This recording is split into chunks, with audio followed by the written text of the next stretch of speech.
Hi there, I'm Becky Hammond and welcome back to Isogo TV. Wherever you are on your strengths journey, I want to help you apply your greatest strengths to your everyday work and your everyday life. Today you're joining me for episode 21, What to Do About Strengths Envy.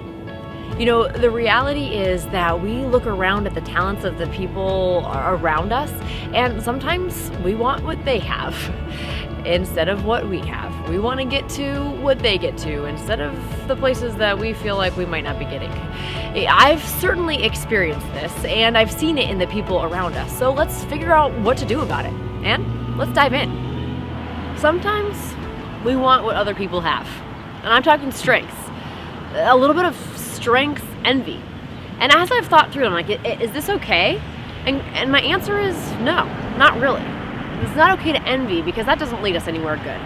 But admire, yes, and maybe even aspire, but not in the way that somebody else does it, but rather as an outcome that you can get to by using your own strengths. I think of that actually pretty often when I'm shooting Isogo TV. You would not believe how many takes it takes for me to get the information that's inside this intellection head out into the camera, into the world, through my mouth. It more easily comes through my fingers for me. You know, the other day I had the opportunity to interview a guy. I was with a group of fellow Strengths Finder professionals and enthusiasts through our Strengths Network here in San Diego.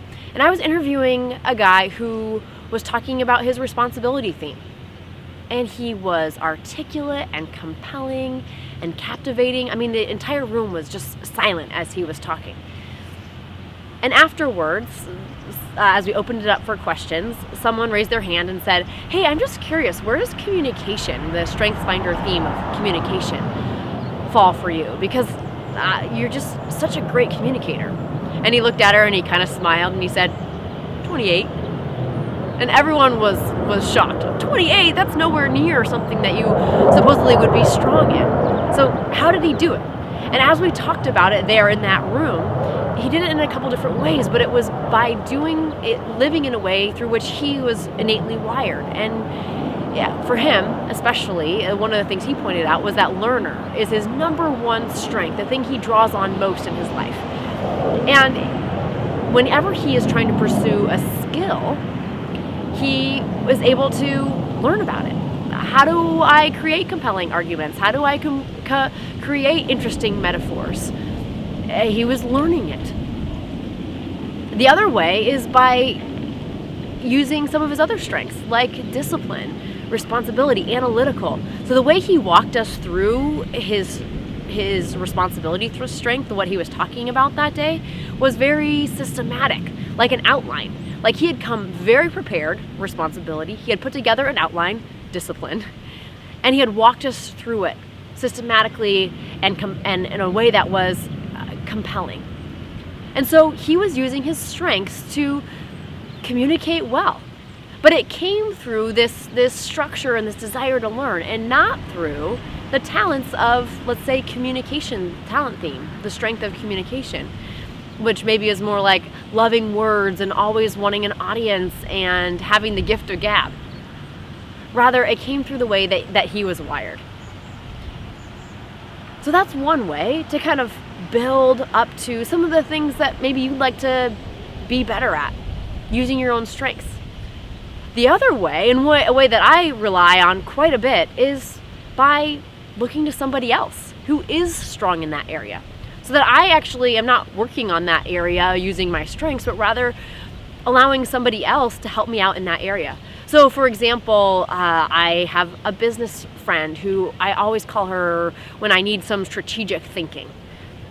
I have a manager friend who I rely on for her self-assurance, just the confidence of making a decision and just having a gut about what to do.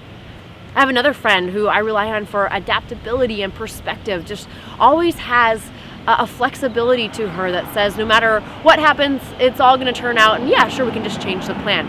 No big deal. It allows me to feel that and think that as well, kind of have that perspective. Or a sister who has the talent theme of includer. When I'm looking to build a group, looking to them to say, okay, what's going to make people feel left out or feel necessarily included?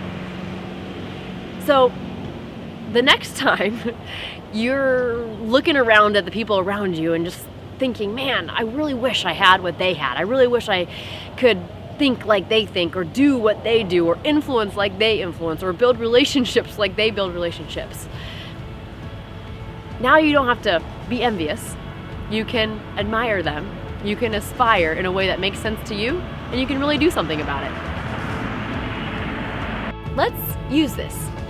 I'm sure you can already think of somebody whose talent you wish you had, or that you admire in them and you kind of wish you were able to muster a little bit more of that. So there's a couple different ways you can go here. The first is using your strengths to try to get at that same result. So what you can do is write that talent down at the top of a piece of paper, and then write your talents down on that same piece of paper and say, how can I use my talents to get to that same result? And see what you come up with. The second is relying on someone around you. You know, sometimes it's just not practical or possible, or you don't want to take the time to develop your strengths into that same result that you're looking for, but rather you can rely on the people around you. So maybe it's even that person that you admire, or that you aspire to have that talent. Maybe ask them, lean into them, and have them help you get to that end result that you're looking for. And once you do, or even if you need help along the way, I would love to connect with you. So leave me a comment in association with this episode, episode 21, over at isogostrong.com, or you can connect with me directly there as well. You know, I want this message of strengths to get out to the world. I really do, to help eliminate that hate and strife and unnecessary frustration that we deal with every day in our work, in our lives.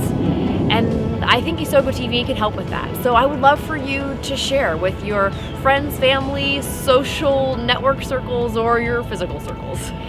And thank you for joining me here today, and I hope that you will choose to join me next week as well on Isogo TV.